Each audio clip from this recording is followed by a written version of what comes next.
Et bien, elle a filé. Elle a filé. Elle a filé, c'était évidemment une déception, c'était évidemment un peu vexant. Euh, si j'écoute les bonnes sirènes qui m'entourent, les commentaires des amis, je trouve que c'est un petit peu incompréhensible. Moi, je ne peux pas être jugé parti. Je suis au milieu de la chose, donc je ne peux pas être jugé parti. Sans doute que s'ils ont retiré cette étoile, c'est qu'ils avaient de bonnes raisons.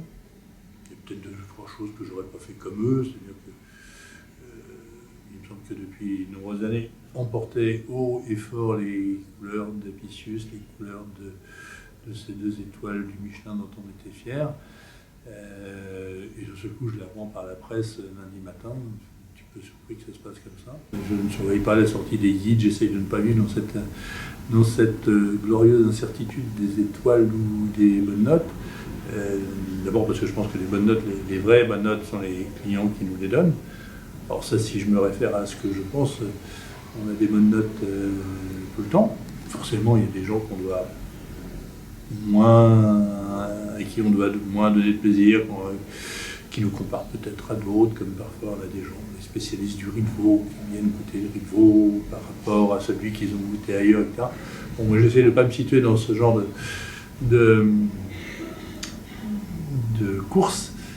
Ma course, c'est ma course au bonheur avec les gens qui viennent d'ici. Et je n'avais pas l'impression d'avoir baissé dans l'intensité du bonheur que je distribue aux gens qui viennent nous voir et que nous donnons, nous, parce que en fait, c'est un restaurant, c'est pas un homme, c'est une équipe, c'est une équipe de salle, c'est une équipe de cuisine, c'est intime, j'allais dire c'est une famille parce que je les appelle mes enfants. Et que dans une famille, quand il y a quelqu'un qui a un petit souci, tout le monde est touché. Et là, toute la famille d'Apicius a été touchée. Et au-delà de la famille d'Apicius, il y a la famille des clients qui nous envoie tous les jours des mails, des commentaires, des petits mots de soutien, des trucs. Bon, alors, c'est plus vexant et éprouvant dans la fierté. Je pense que toute la famille va se réunir autour de Papa Jean-Pierre, fondateur d'Apicius. On va serrer un petit peu le jeu, peut-être qu'on jouait trop décontracté. On ne va pas devenir non plus le restaurant le plus sérieux de Paris. Je veux conserver cette atmosphère et cette liberté que j'ai ici. Peut-être qu'il faut qu'on remette certaines choses en question, sans doute.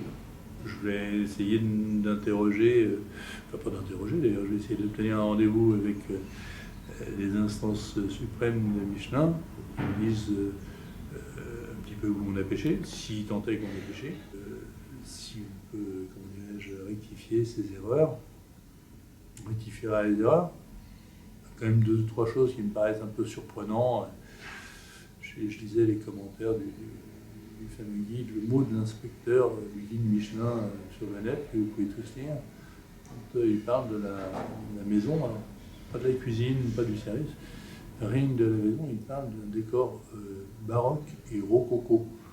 Bon, je vous engage déjà à vous promener chez Apicius, déjà simplement voir si c'est baroque et rococo.